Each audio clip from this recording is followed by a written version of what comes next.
Mr. President, Mr. Secretary General, fellow delegates, ladies and gentlemen.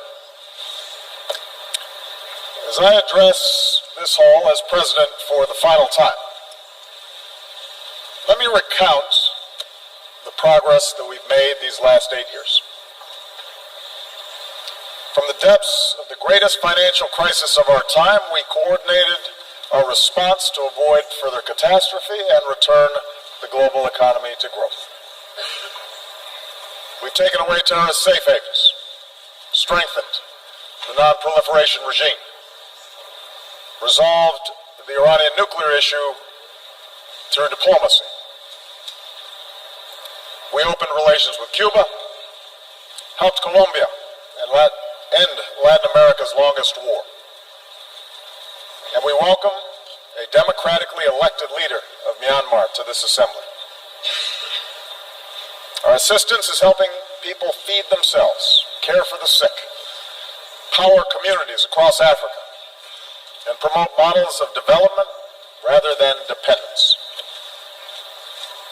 And we have made international institutions like the World Bank and the International Monetary Fund more representative, while establishing a framework to protect our planet from the ravages of climate change. This is important work. It has made a real difference in the lives of our people. And it could not have happened had we not worked together. And yet, around the globe, we are seeing the same forces of global integration that have made us interdependent also expose deep fault lines in the existing international order. We see it in the headlines every day. Around the world, refugees flow across borders in flight from brutal conflict. Financial disruptions continue to weigh upon our workers and entire communities. Across vast swaths of the Middle East, basic security, basic order has broken down. We see too many governments muzzling journalists and quashing dissent and censoring the flow of information. Terrorist networks use social media to prey upon the minds of our youth, endangering open societies and spurring anger against innocent immigrants and Muslims. Powerful nations contest the constraints placed on them by international law. And this is the paradox that defines our world today. A quarter century after the end of the Cold War, the world is by many measures less violent and more prosperous than ever before. And yet our societies are filled with uncertainty and unease and strife.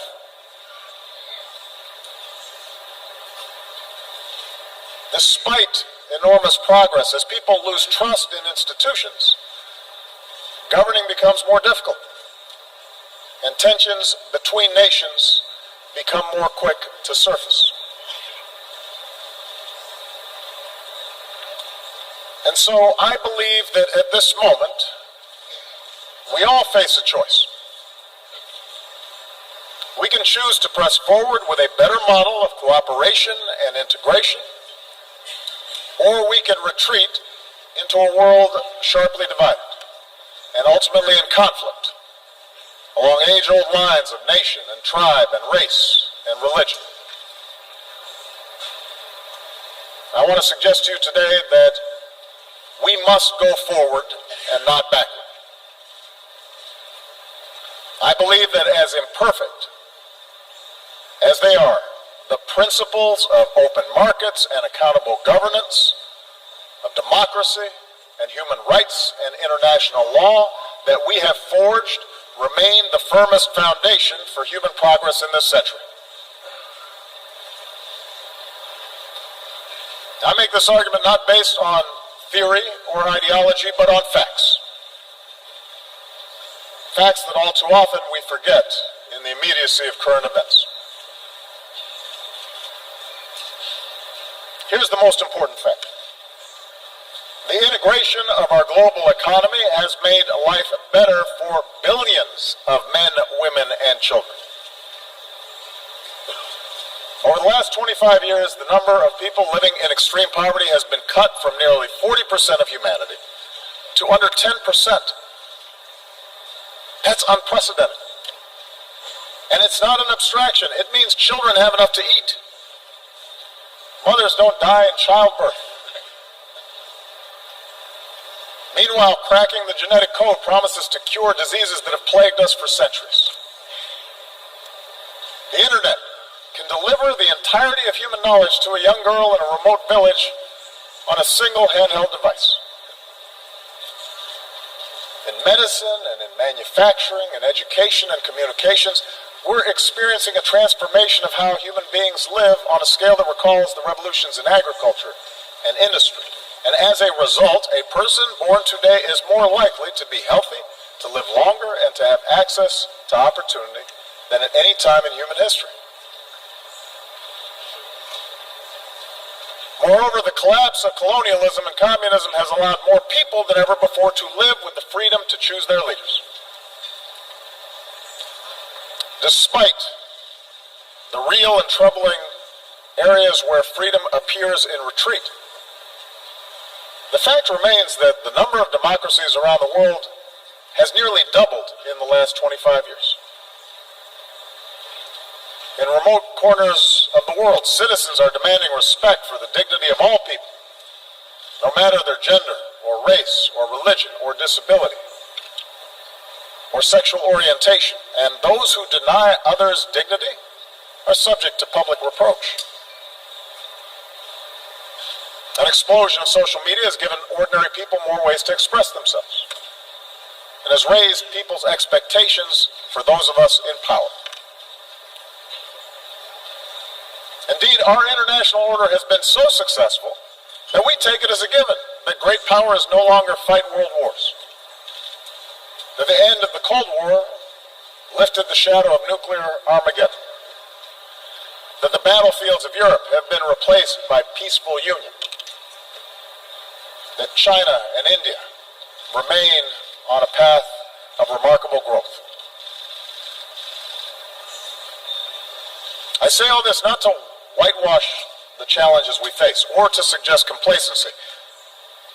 Rather, I believe that we need to acknowledge these achievements in order to summon the confidence to carry this progress forward and to make sure that we do not abandon those very things that have delivered this progress.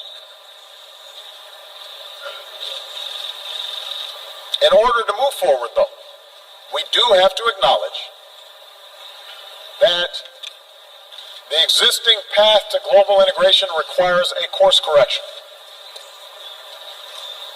Because too often those trumpeting the benefits of globalization have ignored inequality within and among nations, have ignored the enduring appeal of ethnic and sectarian identities,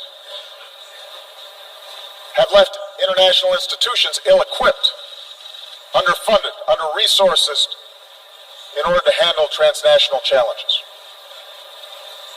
And as these real problems have been neglected, alternative visions of the world have pressed forward, both in the wealthiest countries and in the poorest.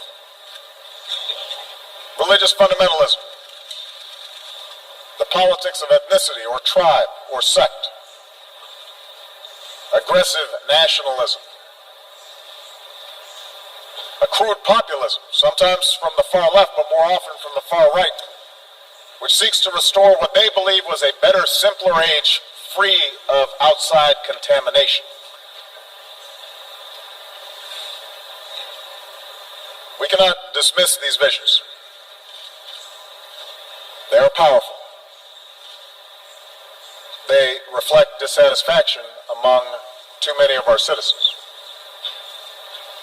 I do not believe those visions can deliver security or prosperity over the long term. But I do believe that these visions fail to recognize at a very basic level our common humanity. Moreover, I believe that the acceleration of travel and technology and telecommunications, together with a global economy that depends on a global supply chain, makes it self-defeating ultimately for those who seek to reverse this progress. Today, a nation ringed by walls would only imprison itself.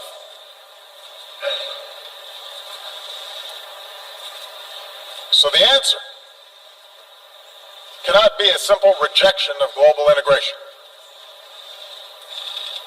Instead, we must work together to make sure the benefits of such integration are broadly shared, and that the disruptions, economic, political, and cultural, that are caused by integration are squarely addressed. Now, this is not the place for a detailed policy blueprint, but let me offer in broad strokes those areas where I believe we must do better together. It starts with making the global economy work better for all people and not just for those at the top.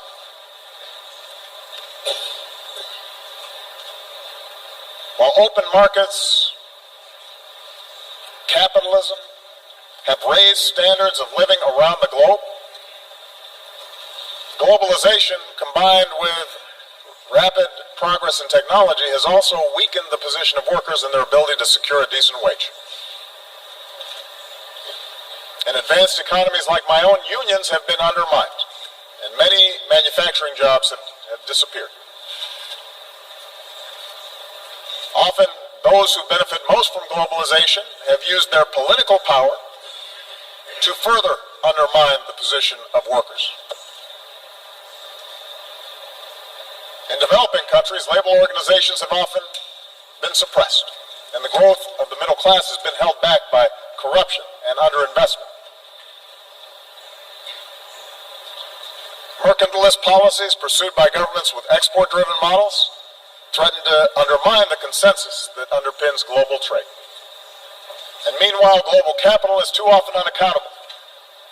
Nearly $8 trillion stashed away in tax havens, and a shadow banking system that grows beyond the reach of effective oversight.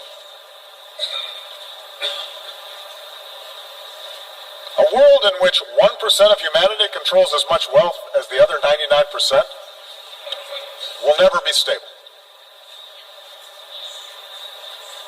I understand that the gaps between rich and poor are not new, but just as the child in a slum today can see the skyscraper nearby, technology now allows any person with a smartphone to see how the most privileged among us live and the contrast between their own lives and others. Expectations rise then, faster than governments can deliver, and a pervasive sense of injustice undermine people's faith in the system. So how do we fix this imbalance? We cannot unwind integration any more than we can stuff technology back into a box, nor can we look to failed models of the past. If we start resorting to trade wars, market-distorting subsidies, beggar-thy-neighbor policies, an over-reliance on natural resources instead of innovation, these approaches will make us poorer collectively, and they are more likely to lead to conflict. And the stark contrast between, say, the success of the Republic of Korea and the wasteland of North Korea shows that central planned control of the economy is a dead end. But I do believe there's another path, one that fuels growth and innovation and offers the clearest route to individual opportunity and national success. It does not require succumbing to a soulless capitalism that benefits only the few, but rather recognizes that economies are more successful when we close the gap between rich and poor, and growth is broadly based. And that means respecting the rights of workers so they can organize into independent unions and earn a living wage. It means investing in our people, their skills, their education, their capacity to take an idea and turn it into a business. It means strengthening the safety net that protects our people from hardship and allows them to take more risks to look for a new job or start a new venture. These are the policies that I've pursued here in the United States, and with clear results. American businesses have created now 15 million new jobs. After the recession, the top 1% of Americans were capturing more than 90% of income growth, but today that's down to about half. Last year, poverty in this country fell at the fastest rate in nearly 50 years. And with further investment in infrastructure and early childhood education and basic research, I'm confident that such progress will continue. So just as I've pursued these measures here at home, so has the United States worked with many nations to curb the excesses of capitalism, not to punish wealth, but to prevent repeated crises that can destroy it. That's why we've worked with other nations to create higher and clear standards for banking and taxation.